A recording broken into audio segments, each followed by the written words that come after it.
ಆದಿಯಾಗಲಿ ಯಾವಾಗಲೂ ಏನಾಗಬೇಕು. ಸಂತ ಅಂತೋನಿಯವರೇ, ಸಂತ ಅಂತೋನಿಯವರೇ, ಸಂತ ಅಂತೋನಿಯವರೇ, ಪ್ರಭು ನಿಮ್ಮೊಡನೆ ಇರಲಿ. ಸರ್ವಶಕ್ತ ದೇವರಾದ ಪಿತಾ ಮತ್ತು ಸುತ ಮತ್ತು ಪವಿತ್ರಾತ್ಮರು ನಿಮ್ಮನ್ನು ಆಶೀರ್ವದಿಸಿ ಸದಾಕಾಲಕ್ಕೂ ನಿಮ್ಮನ್ನು ಕಾಪಾಡಲಿ. ಮತ್ತು ಪವಿತ್ರಾತ್ಮನ ನಾಮದಲ್ಲಿ ಆಮೆನ್. ನಮ್ಮ ಭರವಸೆಯೂ ಬಲವು ಸರ್ವೇಶ್ವರ ಆಗಿದ್ದಾರೆ. ಭೂಪರಗಳನ್ನು ಸೃಷ್ಟಿಸಿದವರು ಅವರೇ. ಪ್ರಿಯ ಸಹೋದರ ಸಹೋದರಿಯರೇ, ಹಿಂದಿನ ಕಾಲದಲ್ಲಿ ಮಹಾರಾಜರುಗಳನ್ನು ಗೌರವಿಸುವುದಕ್ಕಾಗಿ ಅವರನ್ನು ಪಲ್ಲಕ್ಕಿಗಳಲ್ಲಿ ಎತ್ತಿಕೊಂಡು ಊರ ಬೀದಿಗಳಲ್ಲಿ ಹೋಗುತ್ತಿದ್ದರು. ಸಾಮಾನ್ಯ ಮನುಷ್ಯರಿಗೆ ಈ ಗೌರವ ಸಲ್ಲಿದರೆ ದೈವ ಸನ್ನಿಧಿಯಲ್ಲಿರುವ ಸಂತರನ್ನು ಇನ್ನೂ ಹೆಚ್ಚಾಗಿ ಗೌರವಿಸುವುದು ನಮ್ಮ ಕರ್ತವ್ಯ. ಅವರ ಪಾಲನೆ ಹಾಗೂ ಪ್ರಾರ್ಥನೆಗಳ ಮೂಲಕ ದೇವರಿಂದ ಹಲವಾರು ಅವರ ಪ್ರಸಾದಗಳನ್ನು ಪಡೆಯಲು ಈಗ ಅವರ ಪ್ರತಿಮೆಯನ್ನು ಮೆರವಣಿಗೆಯಲ್ಲಿ ತೆಗೆದುಕೊಂಡು ಹೋಗಲಿದ್ದೇವೆ. ಈ ತೇರು ಹಾದು ಹೋಗುವ ದಾರಿಯಲ್ಲೆಲ್ಲ ದೇವರು ತಮ್ಮ ಅನುಗ್ರಹದ ಹೊಳೆಯನ್ನು ಹರಸಿ ಈ ಸಂತ ಅಂತೋನಿಯವರ ಮುಖಾಂತರ ನಮ್ಮೆಲ್ಲರನ್ನು ಹರಸಲಿ ಎಂದು ಪ್ರಾರ್ಥಿಸೋಣ.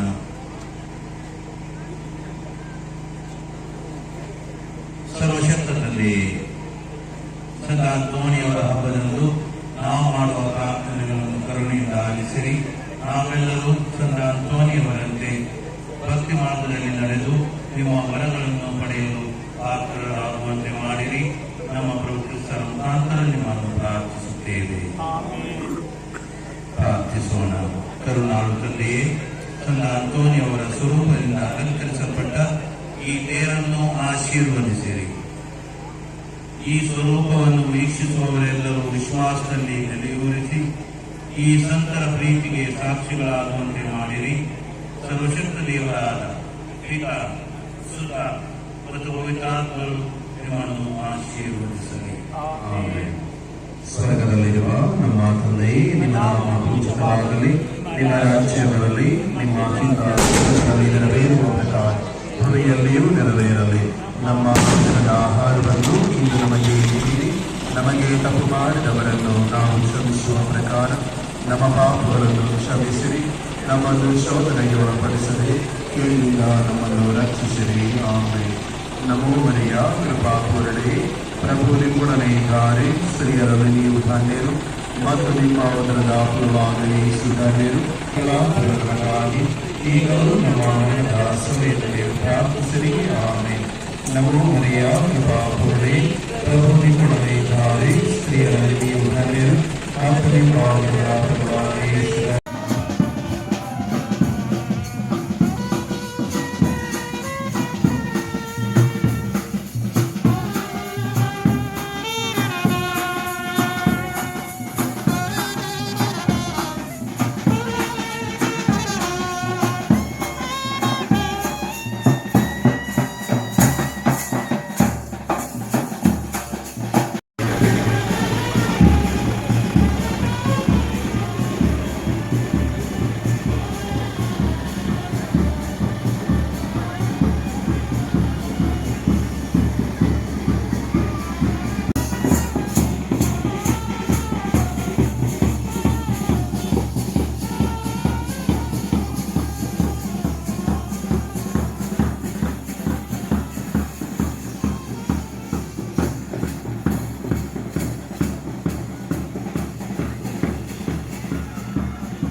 ತಂದೆ ತಾಯಿಯರೇ, ಯುವಕ ಯುವತಿಯರೇ, ಮಕ್ಕಳೇ,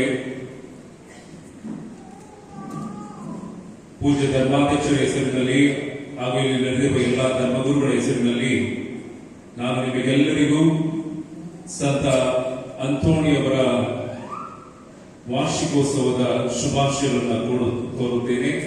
ನಿಮಗೆಲ್ಲರಿಗೂ ಹಬ್ಬದ ಶುಭಾಶಯಗಳು. Happy feast to you all.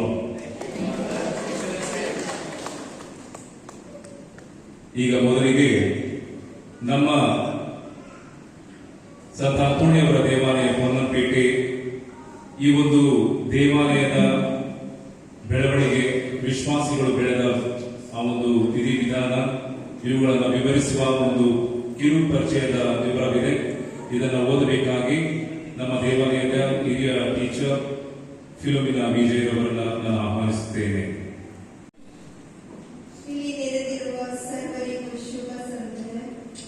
ಸಂತ ಅಂತೋಣಿಯವರ ದೇವಾಲಯ ಪೊನ್ನಂಪೇಟೆ. ಈ ದೇವಾಲಯ ನಡೆದು ಬಂದ ದಾರಿಯ ಕುರಿತು ಒಂದು ಪಕ್ಷಿ ನೋಟ. ಬನ್ನಿ, ದೇವನ ಅತಿಶಯ ಕಾರ್ಯಗಳನ್ನು ನೋಡಬನ್ನಿ. ಜನತೆಗಾತ ಮಾಡಿದುದು ಅತ್ಯಾಶ್ಚರ್ಯವೆನ್ನಿ. ಜಗವೆಲ್ಲ ಮಾಡಲಿ ಜಯಕಾರ ದೇವನಿಗೆ. ಕೀರ್ತನೆ 66 ವಾಕ್ಯ 5. ಹೌದು, ದಕ್ಷಿಣ ಕಾಶ್ಮೀರವೆಂದೇ ಹೆಸರಾದ ನಮ್ಮ ಕೊಡಗು ಜಿಲ್ಲೆಯ ವಿವಿಧ ಬೆಳೆಗಳ ವಿವಿಧ ಇಲಾಖೆಗಳ ತವರಾದ ನಮ್ಮ ಪೊನ್ನಂಪೇಟೆಯು ವಿವಿಧ ಕ್ಷೇತ್ರಗಳಲ್ಲಿ, ಕ್ರೀಡೆಗಳಲ್ಲಿ, ವಾಣಿಜ್ಯ ವ್ಯಾಪಾರ ವಹಿವಾಟುಗಳಲ್ಲಿ ಅನೇಕ ಜನತೆಯನ್ನು ಹುಟ್ಟುಹಾಕಿ ಬೆಳೆಸಿದ ಪರಂಪರೆಯ ನೆಲೆಯ ಬೀಡಾಗಿದೆ. ಇದೀಗ ನಮ್ಮ ಪೊನ್ನಂಪೇಟೆ ಎಂಬ ಗ್ರಾಮವು ತಾಲೂಕಾಗಿ 2020ರಲ್ಲಿ ಮಾರ್ಪಟ್ಟು ಪಟ್ಟಣ ಪಂಚಾಯಿತಿ ಆಗಿದೆ ಎಂಬ ಹೆಗ್ಗಳಿಕೆಗೂ ನಮ್ಮ ಈ ಪುಟ್ಟ ಗ್ರಾಮವು ಪಾತ್ರವಾಗಿದೆ.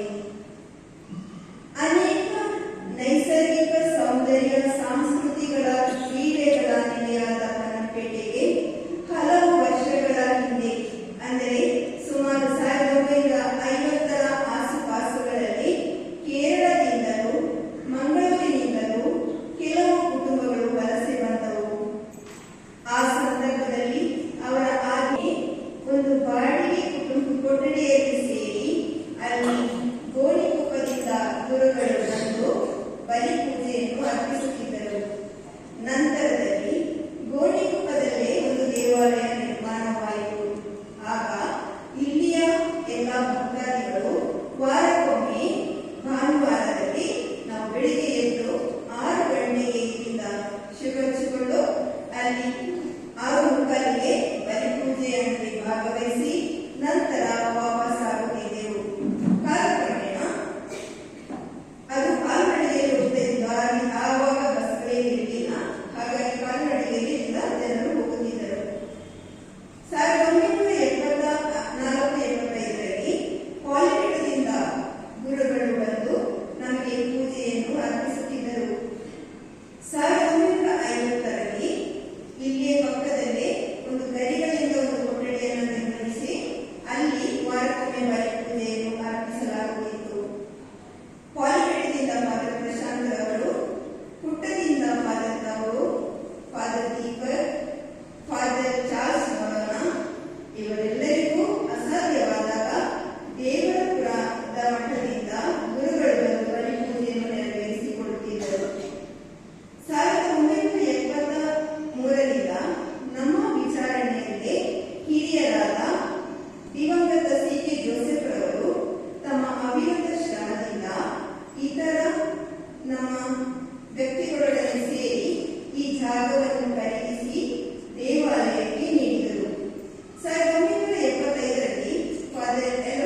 ಇಲ್ಲಿ ತರಗತಿ ಕೊಠಡಿಗಳನ್ನು ನಿರ್ಮಾಣ ಮಾಡಲು ಬಿಷಪ್ ಹೌಸಿನಿಂದ ಅನುಮತಿಯನ್ನು ನೀಡಲಾಗಿ ಈ ಉಸ್ತುವಾರಿಯನ್ನು ಇಲ್ಲಿನ ಫಾದರ್ ಅಂತಪ್ಪರವರು ಉತ್ಸಾಹದಿಂದ ಈ ಕಾಮಗಾರಿ ಉಸ್ತುವಾರಿಯನ್ನು ವಹಿಸಿಕೊಂಡು ಅದನ್ನು ಪೂರ್ಣಗೊಳಿಸಿದರು.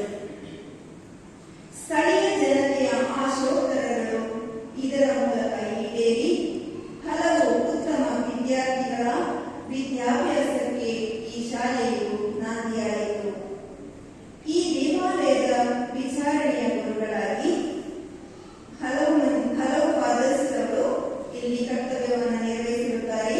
ಅದರಲ್ಲಿ father Anthappa, father Michael Mari, father Xavier, father Jayaraj, father Jacob Kollanur, father David Sahayaraj ಹಾಗೂ ಪ್ರಸ್ತುತ ಫಾದರ್ ಮ್ಯಾನ್ಯುಯಲ್ ಡಿಸೋಜರ್ ಅವರು ತಮ್ಮ ಅಮೂಲ್ಯ ಸೇವೆಯನ್ನು ಸಲ್ಲಿಸುತ್ತಿದ್ದಾರೆ.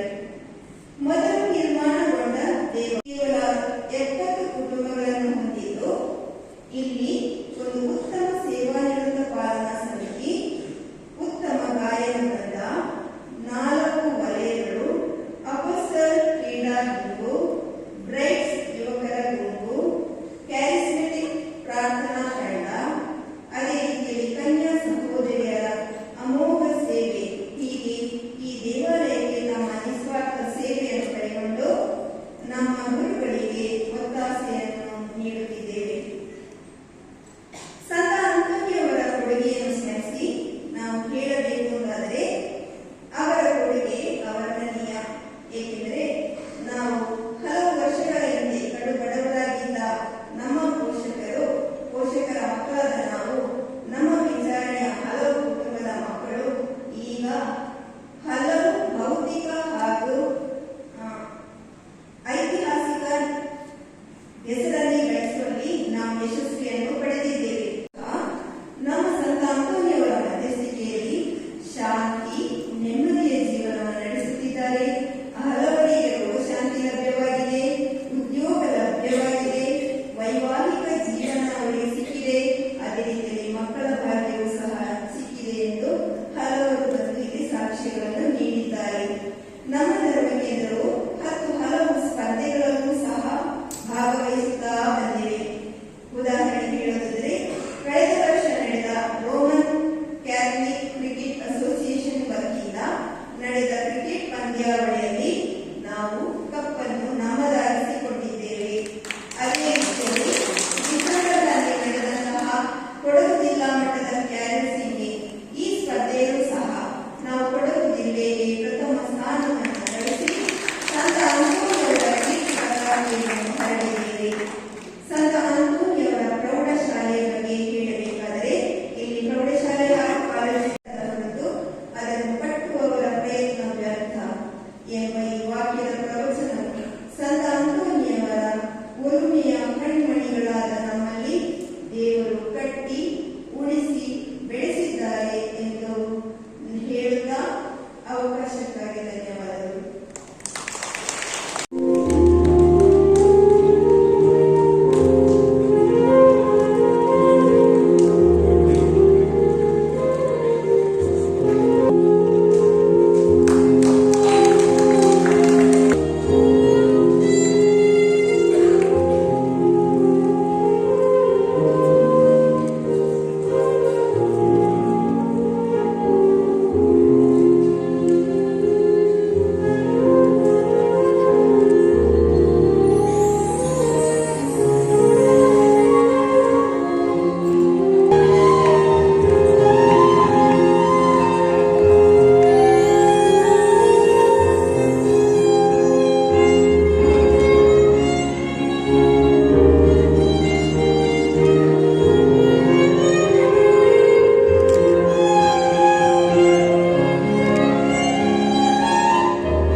ರೀತಿಯ ಗೊಂದಲವಿಲ್ಲದೆ ನಡೆದಿದೆ.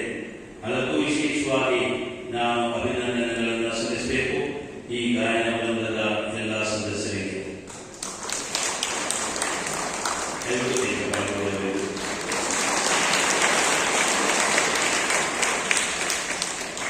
ಸುಂದರವಾಗಿ ಅಲ್ಲ, ಬಹಳ ಸುಂದರವಾಗಿ ಅವರು ಹಾಡಿದ್ದಾರೆ ಮತ್ತು ನಮ್ಮ ಮನಗಳನ್ನು ದೇವರ ಕಡೆ ಏರಿಸುವುದಕ್ಕೆ ಅವರು ನಮಗೆ ಸಹಾಯಕರಾಗಿದ್ದಾರೆ. ಅದಕ್ಕಾಗಿ ಬಹುಶಃ ಅವರಿಗೆ ಫಸ್ಟ್ ಪ್ರೈಸ್ ಸಿಕ್ಕಿತ್ತು. ಇದೇನು ವಿಶೇಷವಾದ ವಿಚಾರವಾದ ಅವರಿಗೆ, ಯಾಕಂದ್ರೆ ಅವರಲ್ಲಿ ಇದ್ದಂತಹ ಪ್ರತಿಭೆಗಳನ್ನ ನಾವು ನೋಡ್ತಾ ಇದ್ದೇವೆ. ಧರ್ಮ ಕ್ಷೇತ್ರದಲ್ಲಿ ಮಾತ್ರವಲ್ಲ, ಧರ್ಮ ಸಭೆಯಲ್ಲಿ ಮತ್ತು ವಿವಿಧ ಧಾರ್ಮಿಕ ಸಭೆಗಳಲ್ಲಿ ಇಂದು ಯಾಜಕರು ಮತ್ತು ವಿಶೇಷವಾಗಿ ಧರ್ಮ ಭಗಿನಿಯರ ಸಂಖ್ಯೆ ಕಡಿಮೆ ಆಗ್ತಾ ಇದೆ. ನೀವು ನೋಡ್ತಾ ಇದ್ದೀರಿ. ಇದೇ ರೀತಿಯಲ್ಲಿ ನಮ್ಮ ಸಿಸ್ಟರ್ಸ್ ಅವರ ಸಂಸ್ಥೆಗಳು ಮುಂದುವರಿಸಿದ್ದಾರೆ. ನಾನೇನು ಶಾಪ ಕೊಡ್ತಾ ಇಲ್ಲ, ನಾನು ಕೂಡ ಹೇಳ್ತಾ ಇದ್ದೇನೆ ಮೊದಲೇ, ಇನ್ನು 15-20 ವರ್ಷದ ನಂತರ ಸಿಸ್ಟರ್ಸ್ ಅವರನ್ನು ನಾವು ಬಯಸಬೇಕು. ಯಾಕಂದ್ರೆ ಸಿಸ್ಟರ್ಸ್ ಅವರು ಆಗುವಂಥದ್ದು ಅಥವಾ ಗುರುಗಳಾಗುವಂಥದ್ದು ಸ್ವರ್ಗಲೋಕದಿಂದ ಕೆಳಗೆ ಬಂದಂತ ದೇವದೂತರಲ್ಲ, ನಮ್ಮ ಕುಟುಂಬದಲ್ಲಿ ಬೆಳೆದಂತಹ ಮಕ್ಕಳು. ನಿಮ್ಮ ಕುಟುಂಬದಲ್ಲಿ ಖಂಡಿತವಾಗಿ ದೇವರ ಕಡೆಯ ಆ ಬೀಜವನ್ನು ನೀಡಬೇಕಾದ್ರೆ ಅಪ್ಪ ಮತ್ತು ಅಮ್ಮ ಮಾಡುವಂತಹ ಕೆಲಸವಾಗಿದೆ. ಅದಕ್ಕಾಗಿ ಪ್ರತಿಯೊಂದು ಮನೆಯಲ್ಲಿ ಸಂಧ್ಯಾ ಸಮಯದಲ್ಲಿ ಪ್ರಾರ್ಥನೆಗೆ ಅವಕಾಶ ಮಾಡಿಕೊಡಿ. ಮಕ್ಕಳನ್ನ ಜೊತೆಯಲ್ಲಿರಿಸಿ ಪ್ರಾರ್ಥನೆಯಲ್ಲಿ ಒಂದು 20 ನಿಮಿಷ ಕಳೆಯಿರಿ. ಖಂಡಿತವಾಗಿಯೂ ನಮ್ಮ ಧರ್ಮ ಕೇಂದ್ರದಿಂದ ಗುರುಗಳು ಬರುವಂತಿದ್ದಾರೆ. ಇವತ್ತು ನೀವು ನೋಡಿದ್ದೀರಿ, ಎಷ್ಟೋ ಗುರುಗಳ ಹೆಸರುಗಳನ್ನು ನೀವು ಹೇಳಿದ್ದೀರಿ. ಈ ಧರ್ಮ ಕೇಂದ್ರವನ್ನ ಮುನ್ನಡೆಸಲು ಇದನ್ನ ಈ ಹಂತಕ್ಕೆ ತರಲು ಶ್ರಮ ಪಟ್ಟಂತವರು ಕೆಲವರು ಇಲ್ಲಿದ್ದಾರೆ ಕುಳಿತುಕೊಂಡು, ಇನ್ನೂ ಕೆಲವರು ಇರಲಿಲ್ಲ. ಆದರೂ ಕೂಡ ಅವರನ್ನ ಜ್ಞಾಪಿಸಿದ್ದೇನೆ. ಆದರೆ ನಾನು ಕೇಳುವಂತಹ ಪ್ರಶ್ನೆ, ಈ ಧರ್ಮ ಕೇಂದ್ರದಿಂದ ಎಷ್ಟು ಮಂದಿ ಗುರುಗಳಾಗಿದ್ದಾರೆ? ಸಿಸ್ಟರ್ ಆಗುವುದಕ್ಕೆ ಹೋದಂತವರು ಎಷ್ಟು ಮಂದಿ? ನೋಡಿ, ನಮ್ಮ ಈ ಧರ್ಮ ಕೇಂದ್ರಕ್ಕೆ ಸಂತ ಅಂತೋನಿಯವರ ವಿಶೇಷ ವರವಾಗಿ ಸಿಗಲೆಂದು ನನ್ನ ಪ್ರಾರ್ಥನೆಯಾಗಿದೆ. ಮೊದಲೊಮ್ಮೆ ನಿಮ್ಮ ಗುರುಗಳಿಗೂ ಈ ಧರ್ಮ ಕೇಂದ್ರದ ಎಲ್ಲ ಭಕ್ತಾದಿಗಳಿಗೂ ಮತ್ತು ವಿಶೇಷವಾಗಿ ಮಕ್ಕಳಿಗೂ ಧನ್ಯವಾದಗಳನ್ನು ಅರ್ಪಿಸ್ತಾ ನನ್ನ ಗುರುಗಳ ಶುಭಾಶಯಗಳನ್ನು ಸಲ್ಲಿಸ್ತೇನೆ. ಪ್ರಭು ಕ್ರಿಸ್ತರ ಆಶೀರ್ವಾದಗಳು ನಿಮ್ಮಲ್ಲಿರಲಿ. ಜೈ ಯೇಸು ಕ್ರಿಸ್ತ.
ഈ വീഡിയോ കണ്ടതിന് നന്ദി.